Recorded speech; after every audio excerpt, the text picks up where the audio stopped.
بالله من الشيطان الرجيم بسم الله الرحمن الرحيم الحمد لله الذي لا يبلغ مدحته القائلون ولا يحصي عما ولعته ولا يعدي حقه المجتهدون الذي لا يدركه بعد الحمم ولا يناله قوس الفتن الذي ليس لصفته حد محدود ولا نعت موجود ولا وقت محدود ولا أجل ممدود فترى الخلائق بقدرته والنشر الرياح برحمته وعدد صخور ميدان عرضه أفضل دين معرفته وكمال معرفته التصديق به وكمال التصديق به التوحيد وكمال التوحيد هو إخلاص له نبي صفة عن كل شهادة صفة أنه غير الموصوف إنه غير الصفة فمن وصف الله سبحانه فقد قرنه ومن قرنه فقد صناه ومن صناه فقد جزاه ومن جزاه فقد جهله ومن جهله فقد إشار إليه ومن إشار إليه فقد حده ومن حده فقد حده الصلاة والسلام والتحية والإكرام على النبي الرحمة وخازن المغفرة وقائد خير والبركة ومنقذ العباد من الهلكة سيدنا ومولانا بالقاسم محمد اللهم صل على محمد وآل محمد وأهل بيته الطيبين الطاهرين المعصومين المنتقبين المنتجبين ولعن الله على أعدائهم أجمعين اما بعد بسم اللہ الرحمن الرحیم خاندان زہرا پر بلند آواز سے سلام اللهم صل علی محمد وآل محمد دعا ہے پروردگار عالم سے کہ بانیان کا یہ تمام خرچ اخراجات کوشش کاوش کو اپنی بارگاہ میں قبول و منظور فرمائے آپ حضرات کا اس فرش پہ چلایا ہے راضی خالق اللہ کی بارگاہ میں قبول فرمائے آپ کو اس فرش پہ آنے کا بہترین اجر عطا فرمائے کوئی غم نہ دے سوائے غم حسین کے لاکھوں لوگوں کی دعا میرے اللہ قبر کی پہلی رات ہو زیارت امیر نصیب فرما قیامت کا دن ہو شفاعت شبیر نصیب فرما محشر کے روز خاتم میں قرآن خاتم میں دامن اہل بیت نصیب فرما ہمارے آخری وارث کا ظہور جلد سے جلد فرما ہمیں امام کے انوار و انصار میں شامل فرما ہر عزادار کو مرنے سے پہلے لازمی مرتبہ تمام زیارات مقدسات کی زیارت نصیب فرما تمام دعاؤں کو قبولیت تک پہنچائیں سہارا درود کرنے کا مل کے سارے بلند آواز کو صلی اللہ مزاج محلہ کی نفاستوں پر ناگوار نہ گزرے صلوات ذرا بلند آواز سے اللهم صل علی محمد وآل محمد اجازت زیر نظر قرآن کریم کی سورہ مبارکہ کی کایہ باقی ہدایہ اس سے پہلے کہ میں آیت پر گفتگو کے لیے آیت کو بیان کروں جس سورت کو جس آیت کی سورت ہے سورت سے یہ آیت جو میں نے بیان کرنی اس سورت کے حوالے سے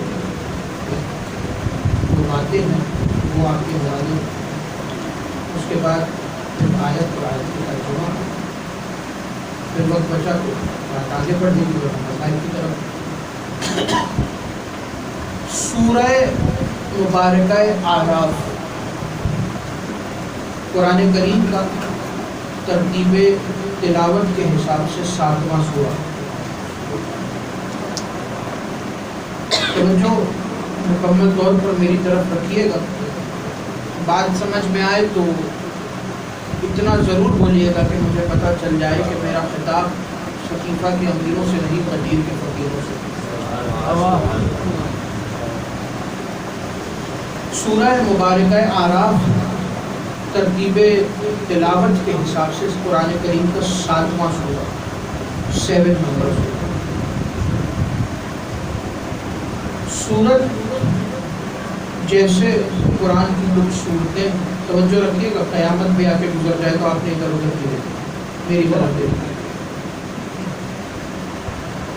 سورت، کچھ صورتیں قرآن میں ایسی ہیں جو شخصیات کے نام پر ہیں یا کسی نہ کسی حیوان کے نام پر ہیں، جیسے سورہ ابراہیم پوری سورت شخصیت کے نام پر، سورہ مریم پوری شخصیت کے اوپر ایک سورت، سورہ عمران پوری شخصیت کے اوپر ایک سورہ، سورہ نمل پوری سورت ایک حیوان کے اوپر، سورہ والعادیات گھوڑوں کے اوپر سورت۔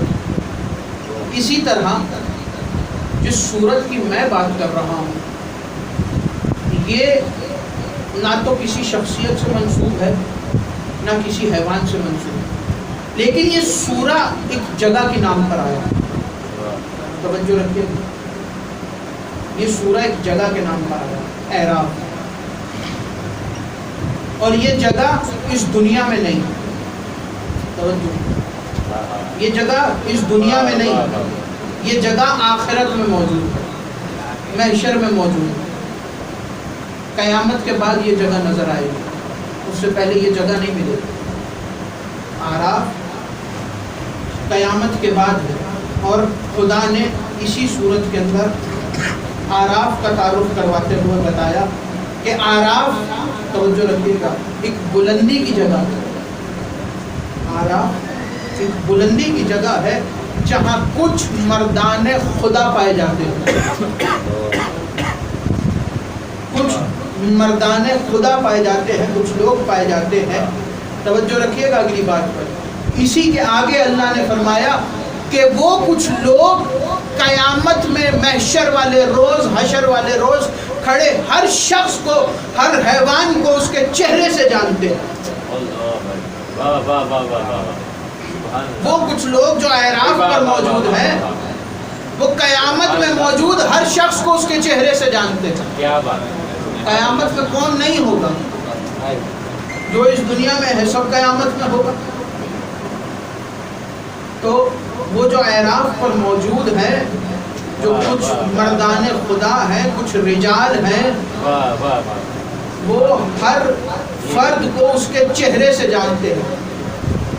کلن بسیماہم، ہر فرد کو اس کے چہرے سے جانتے ہیں۔ جملہ آپ کے حوالے کروں، لفظ استعمال ہوا ہے رجال کا، رجال ہے رجل کی جمع، رجل کہتے ہیں مرد کو، رجل کی جمع ہے رجال۔ جملہ آپ کے حوالے کروں، اسے اعراف کا رجال کیسے سمجھ آئے گا جسے آج تک خیبر کا رجل سمجھ میں نہیں آیا؟ اسے اعراف کا رجال کیسے سمجھ میں آئے گا جسے آج تک خیبر کا رجل سمجھ میں نہیں آیا، جس کے بارے میں رسول نے کہا تھا کل علم ایک مرد کو دوں گا، کل رجل کو علم دوں گا، مرد کو علم دوں گا۔ تو اعراف بلندی پر موجود ہے۔ خدا نے کیا کہا؟ یہ بلندی کا مقام ہے اور یہ مقام یہاں نہیں ہے۔ جملہ آپ کے حوالے کرو، یہ والے وہاں نہیں جا سکتے، وہ یہاں نہیں آ سکتے، لیکن وہ ان کو ان کے چہروں سے جانتے ہیں۔ یہ وہاں نہیں جا سکتے لیکن وہ ان کو ان کے چہروں سے جانتے ہیں۔ جملہ آپ کے حوالے کرو، اگر وہ ان جیسے ہوتے تو وہ یہاں ہوتے، یہ ان جیسے ہوتے تو یہ وہاں ہوتے۔ اگر وہ ان جیسے ہوتے تو یہ وہاں، وہ یہاں ہوتے، اور اگر یہ ان جیسے ہوتے تو یہ وہاں ہوتے۔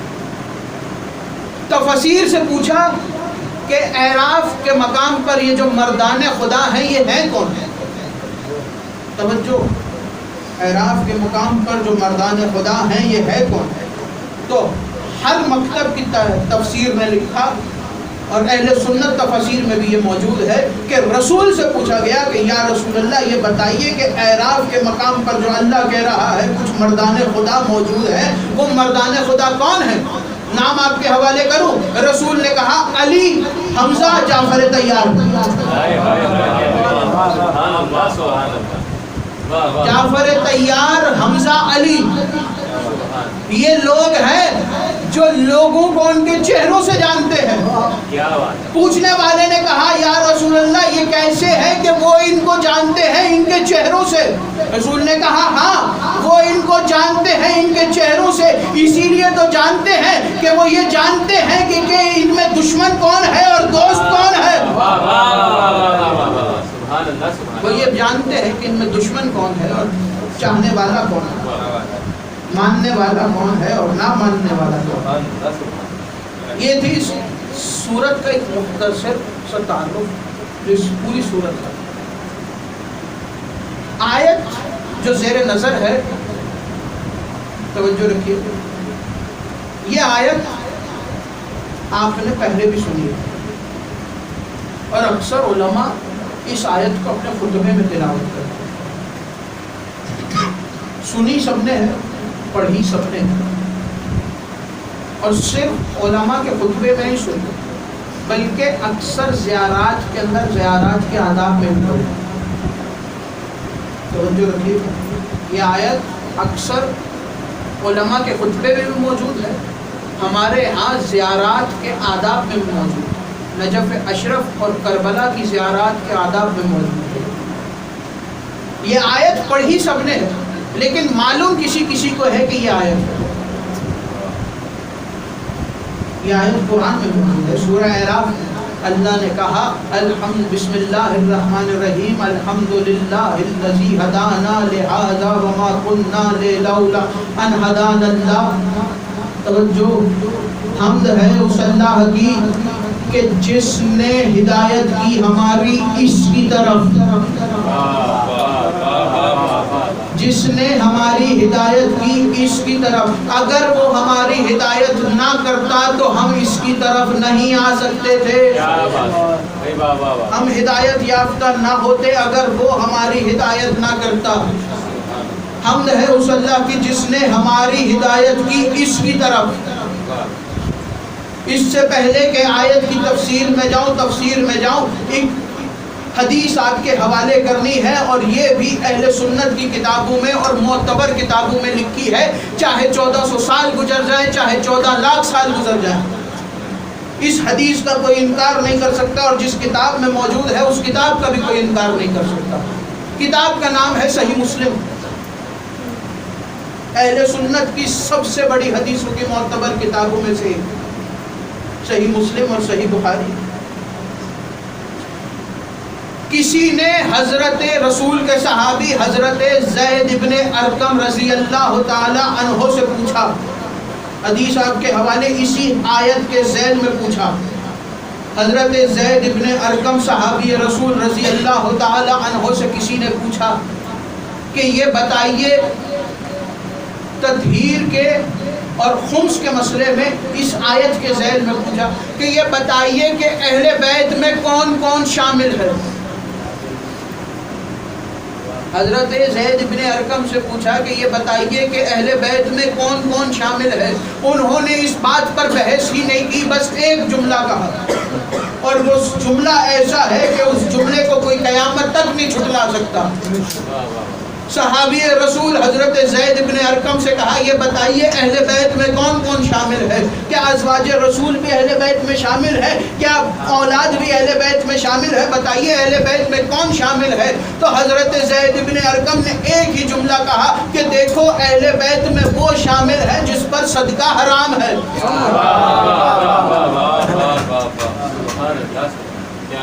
اہل بیت میں وہ شامل ہے۔ تو جملہ آپ کے حوالے کروں، صدقے کی کھجور بتا دے گی کہ کون کھا سکتا ہے اور کون نہیں کھا سکتا۔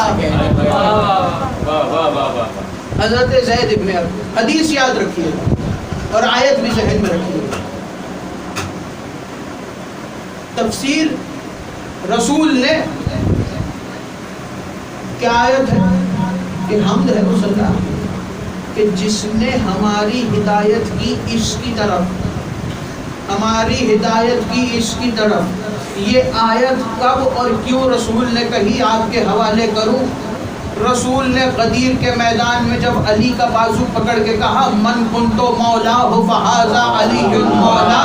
توجہ رکھیے گا، جب رسول نے کہا من کنتو مولا ہو فہذا علی مولا، جیسے ہی رسول نے کہا تو لوگوں نے علی کو مبارکباد دینی شروع کی. اور علی خیمے میں بیٹھے تھے، رسول نے خود بٹھایا تھا، یا علی آپ خیمے میں بیٹھیے لوگ مبارک دیں گے. جب لوگ مبارک دینے جانے لگے تو رسول نے ایک ایک کو روک کر کہا کہ سنو، جب علی کو مبارک دینے جانا تو علی کو سلام کرنا، اور صرف سلام نہیں کرنا، امیر المومنین کہہ کے سلام کرنا، اور امیر المومنین کہنے کے بعد کہنا حمد ہے اس اللہ کی جس نے ہماری ہدایت کی اس کی طرف.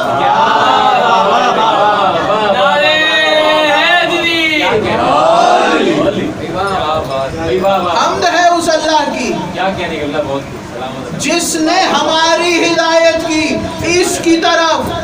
یہ تو تھی تفسیر. اب دو جملے ہمارے بھی سن لیجیے. یہ تو تھی تفسیر. تفسیر کی بات الگ کیجئے.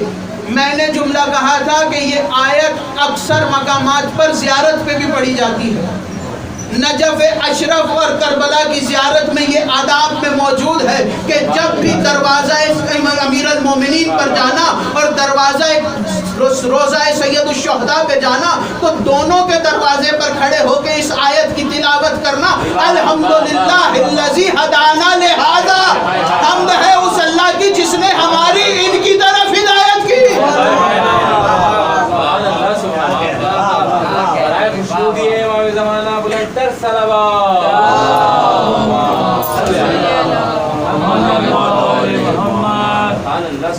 حمد ہے اس اللہ کی کہ جس نے ہماری ان کی طرف ہدایت کی.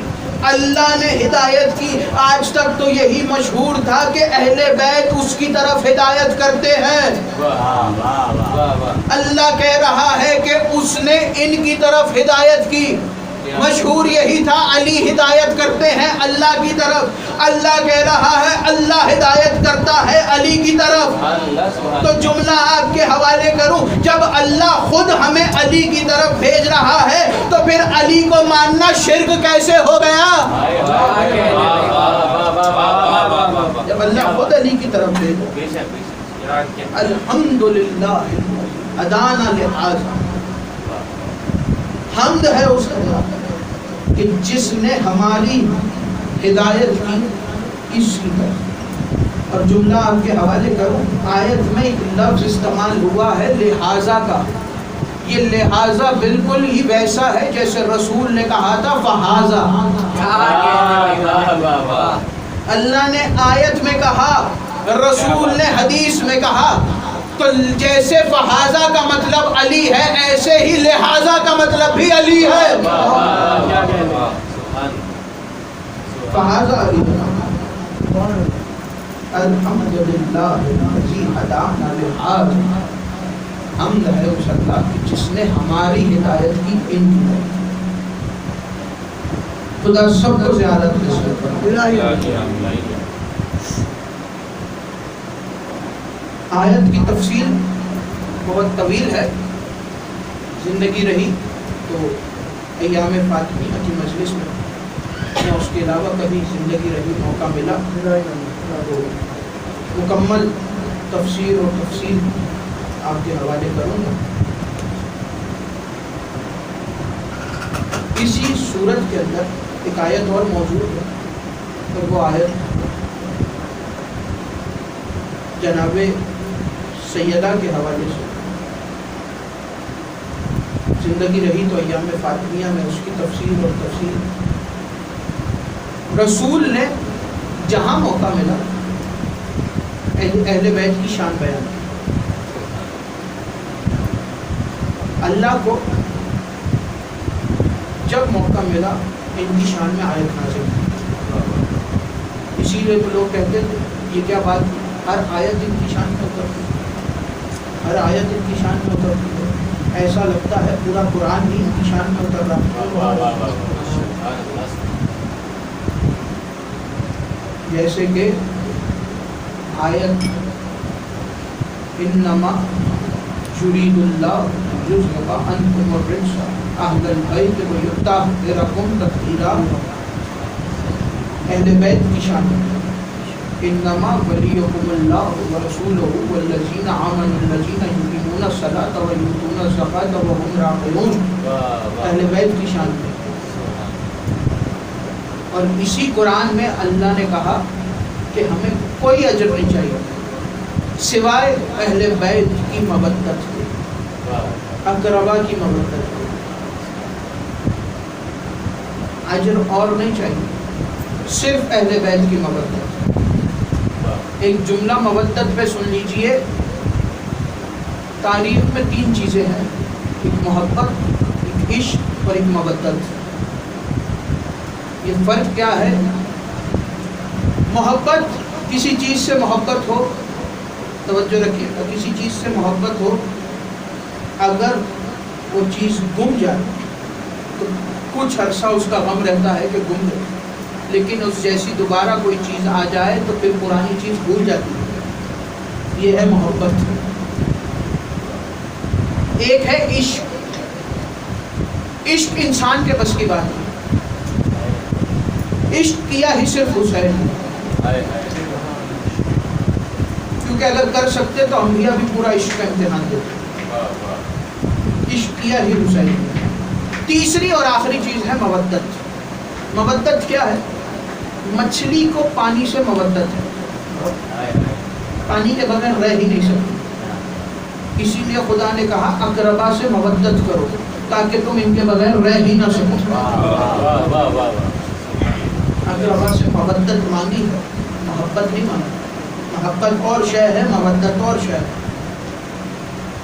جن کے بارے میں خدا نے قرآن میں کہا ان سے مودت کرو، رسول نے بار بار منبر پر بیٹھ کے ان کے فضائل بیان کیے، امت نے انہی کی بیٹیوں کو بازاروں میں لے گیا. اور صرف بازاروں میں نہیں لائے بلکہ شرابیوں کے مجمع میں بغیر چادروں کے لائے. جی بھر کے گریہ کرنا، جی بھر کے پرسہ دینا، رونے میں شرمانا نہیں، آزادانہ. آج 6 ربیع الاول بھی گزر گئے، کل 7 اور پرسوں 8. صرف 2 دن کا مہمان بچا ہے زہرا کا لال جو ہمارے گھر میں. جناب زہرا تمہاری شکر گزار ہے، حسین کی ماں تمہارا شکریہ ادا کرے. امام صادق فرماتے ہیں ہمارے جد کے مصائب پر ایسے رویا کرو جیسے بوڑھی ماں جوان بیٹے کے لاشے کرے.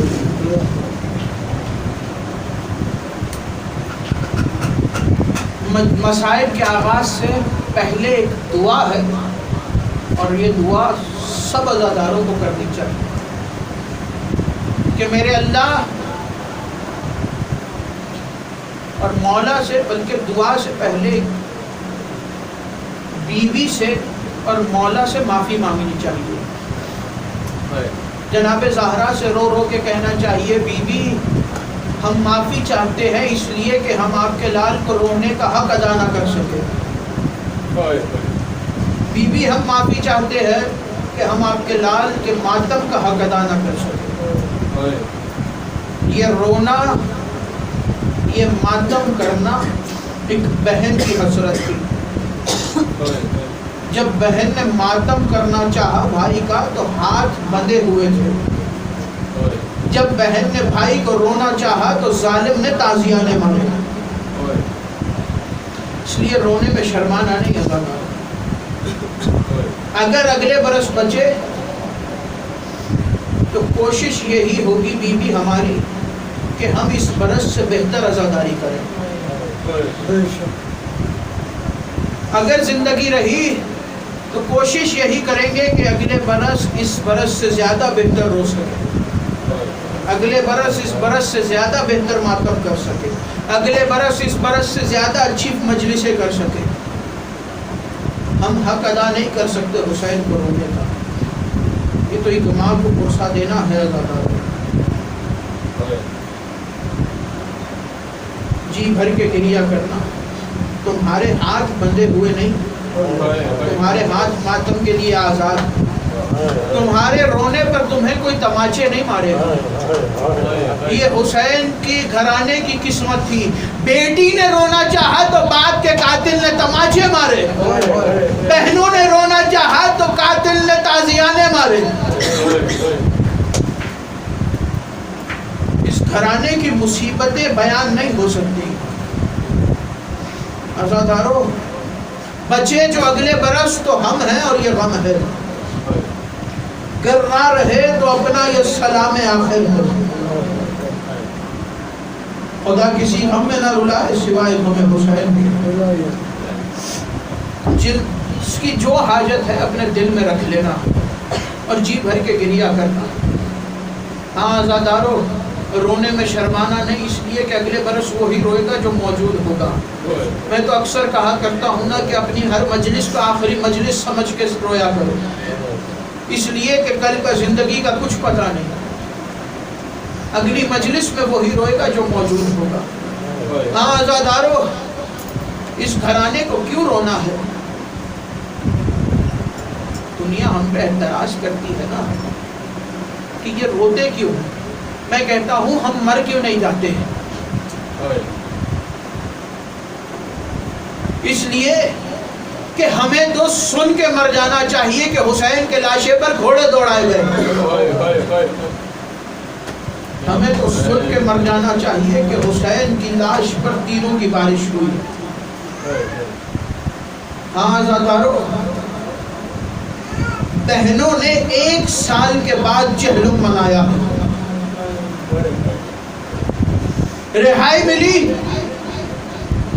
سید سجاد سے بیوی نے کہا ہماری کچھ شرائط ہے. پہلی شرط یہ ہے کہ ہمارے شہداء کے سر واپس کیے جائیں. دوسری شرط یہ ہے ہماری کہ ہمارا لوٹا ہوا سامان واپس کیا جائے. تیسری اور آخری شرط یہ ہے ہماری کہ ہمیں رونے کے لیے ایک حجرہ دیا جائے. چوتھی اور آخری شرط یہ ہے کہ ہمیں واپسی جانے کے لیے محمل دیے جائیں. عزادارو, سر مل گئے, محمل تیار ہو گئے, حجرہ مل گیا. لوٹا ہوا سامان جو بچ گیا تھا وہ بھی واپس لے گیا. گھر ملا. حسین کی پہلی عزاداری شام میں حسین کی بہن نے برپا کی. زینب نے مصائب پڑھنا شروع کیے, بیویوں نے مصائب سننا شروع کیے. ابھی حسین کی مجلس ہو رہی تھی, بیویاں گریا کر رہی تھی کہ اچانک آواز اٹھی, بیویوں رستہ بناؤ, شہداء کے سر آتے ہیں. سر آنا شروع ہوئے. بیویاں رستہ بناتی جاتی. کبھی اونو محمد کے سر آئے, کبھی اکبر کا سر آیا, کبھی قاسم کا سر آیا, کبھی اکبر کا سر آیا, کبھی اصغر کا سر آیا. اچانک آواز اٹھی, بیویوں رستہ بناؤ, کمرے بنی ہاشم کا سر آتا ہے. کمرے بنی ہاشم کا سر اس حجرے میں داخل ہوا. بیویوں نے حجرے کے وسط میں سر کو رکھا, اپنے سروں سے ملی ہوئی چادروں کو دوبارہ اتار کے بیویوں نے دوبارہ رونا شروع کیا. کوئی بیوی رو کے کہتی تھی واہ حجابہ, کوئی بیوی رو کے کہتی تھی واہ عباسہ. ابھی عباس کا ماتم ہو رہا تھا کہ اچانک آواز آئی, بیویوں رستہ بناؤ, سید الشہداء کا سر آتا ہے. حسین ابن علی کا سر حجرے میں داخل ہوا. بیویوں نے گریا شروع کیا, واہ غربتہ, واہ حسینہ, واہ حسرتہ, واہ غربتہ, واہ حسینہ. شام میں بہنوں نے حسین کا ماتم کیا. قافلہ چلا, واپس مدینے چلا, اور قافلہ مدینے پہنچا. چھوڑ دیے میں نے درمیان کے مسائل. قافلہ مدینے پہنچا. اعلان کیا بشیر نے, مدینے والوں مدینہ رہنے کے لائق نہیں رہا. مدینے والوں مدینہ رہنے کے قابل نہیں رہا. اس لیے کہ مدینے کا مولا و آقا کربلا میں 3 دن کا بھوکا پیاسا مارا گیا. مدینے کا نام واپس یثرب پلٹ کر رکھ دو، اس لیے کہ مدینے کا مولا واقع کربلا میں مارا گیا۔ اعلان سنا عباس کی ماں نے، جناب ام البنین نے آ کر کہا بشیر کس حسین کی بات کر رہا ہے؟ بشیر نے کہا بی بی میں زہرا کے لال حسین کی بات کر رہا ہوں۔ بی بی نے کہا بشیر اگر تو زہرا کے لال حسین کی بات کر رہا ہے تو یہ بتا بشیر کہ جب حسین مارا گیا تب میرا عباس کہاں پر تھا؟ ہاں عزادارو سنو گے جملے۔ بی بی نے کہا بشیر یہ بتا میرا عباس کہاں پر تھا؟ بشیر نے کہا بی بی عباس تو حسین سے پہلے مارے گئے۔ یہ کہنا تھا کہ بی بی نے کہا بشیر کیا تو میرے عباس کو جانتا نہیں تھا؟ کہنے لگا بی بی میں عباس کو جانتا ہوں۔ کہنے لگی اگر تو عباس کو جانتا ہوتا تو یہ نہ کہتا، اس لیے کہ عباس کے سامنے 9 لاکھ کے لشکر کی اوقات ہی کیا ہے؟ میرا عباس 9 لاکھ پر بھاری۔ عزادارو بشیر نے کہا بی بی عباس کے پہلے بازو قلم ہوئے۔ بی بی نے جیسے ہی سنا بی بی زمین پر بیٹھ گئی۔ کہ بشیر مجھے بتا میرا عباس کیسے مارا گیا؟ بشیر نے کہا بی بی مولا کے سر پر گرز لگی۔ بی بی نے کہا بشیر تو عباس کو جانتا نہیں ہے؟ بشیر نے کہا بی بی میں عباس کو اچھے سے جانتا ہوں۔ بی بی نے کہا اگر تو جانتا ہوتا تو یہ نہ کہتا، اس لیے کہ میرے عباس کا قد اتنا طویل تھا کہ جب وہ گھوڑے پر بیٹھتا تھا تو پیر زمین پر رگڑتے تھے، پیر زمین پر خط دیتے تھے۔ بی بی نے کہا بشیر میرے عباس کا قد اتنا طویل تھا کہ عباس کے پیر زمین پر خط دیتے تھے۔ بشیر نے کہا بی بی عباس کے پہلے بازو قلم ہوئے۔ اب بشیر نے شہادت عباس پڑھنا شروع کی۔ ام البنین ہے، عزادارو خدا کسی ماں کو یہ فرق نہ دکھائے کہ ماں اپنی بیٹے کے مصائب سنے، ماں اپنی بیٹے کی شہادت سنے۔ عزادارو بی بی ام البنین وہیں بیٹھ گئی۔ بشیر نے بتانا شروع کیا کہ بی بی آپ کا عباس پہلے پانی لینے فرات کے کنارے گیا تھا، جیسے ہی گھوڑے کو پلٹایا تو ایک ظالم نے تیر چلایا۔ تیر کا چلنا تھا کہ عباس کا دایاں بازو قلم ہوا، بازو کا قلم ہوتا تھا کہ مولا نے مشکیزے کو دوسرے بازو میں پہنا۔ ایک ظالم نے اور تیر چلایا، ماں سن رہی ہے، بشیر پڑھ رہا ہے۔ بشیر کہتا ہے تیر کا چلنا تھا کہ عباس کا دوسرا بازو بھی قلم ہوا۔ مشکیزے کو بچانے کے لیے عباس مشکیزے پر جھک گئے۔ عباس کا جھکنا تھا کہ حرملہ نے تیر چلایا، تیر آگے عزاداروں کی مشکیزے میں لگا، تیر کا مشکیزے میں لگنا تھا کہ مشکیزے کا پانی بہا، پانی کا بہنا تھا کہ عباس کی آس ٹوٹ گئی، گھوڑے کی رفتار آہستہ ہوئی۔ ایک ظالم آگے بڑھا اور آگے بڑھ کر سر پہ گرز کا وار کیا۔ اماں سن رہی ہے، بشیر مصائب پڑھ رہا ہے، کہتا ہے بی بی آپ کے بیٹے کے سر پہ گرز لگا۔ بی بی کہتی ہے بشیر بس اتنا بتا دے کہ عباس بغیر ہاتھوں کے زین سے زمین پر کیسے آیا؟ بشیر یہ بتا میرا لال بغیر ہاتھوں کے زین سے زمین پر کیسے آیا؟ ہاں عزادارو ام البنین نے مدینے والوں سے اپنے بیٹے کا پرسہ نہیں لیا۔ بی بی نے کہا مدینے والوں مجھے صرف حسین کا پرسہ دینا ہے، اس لیے کہ میں حسین کی ماں ہوں، مجھے حسین کا پرسہ دینا ہے۔ اور عزادارو وقت شہادت تک ام البنین نے اپنے بیٹے عباس کا پرسہ نہیں لیا۔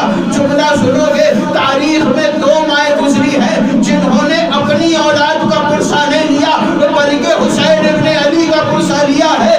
پہلی ماں ہے ام البنین، دوسری ماں ہے آنو محمد کی ماں۔ عزادارو بچے نے زین چھوڑ دی، بچوں نے زین چھوڑ دی، بیویاں پرسہ دینے آئیں لیکن زینب نے پرسہ نہیں لیا۔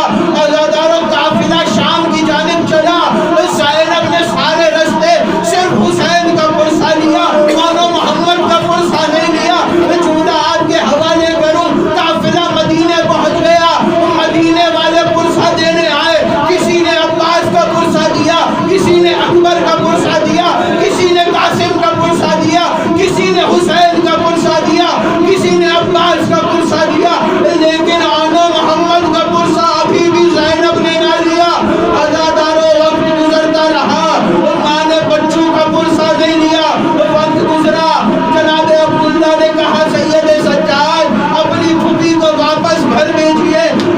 تک زینب نے آن محمد کا پرسہ نہ لیا تھا، عزادارہ اب پہلی مرتبہ بھائی کے گھر سے بھائی کے بغیر نکل رہی ہے زینب۔ جب پہلے نکلتی تھی وہ آگے آگے عباس ہوتے تھے، ساتھ حسین اور اکبر ہوتے تھے، پیچھے قاسم اور محمد ہوتے تھے، 18 بنی ہاشم کے جوان ہوتے تھے، لیکن آج زینب حسین کے گھر سے تنہا چلی ہے۔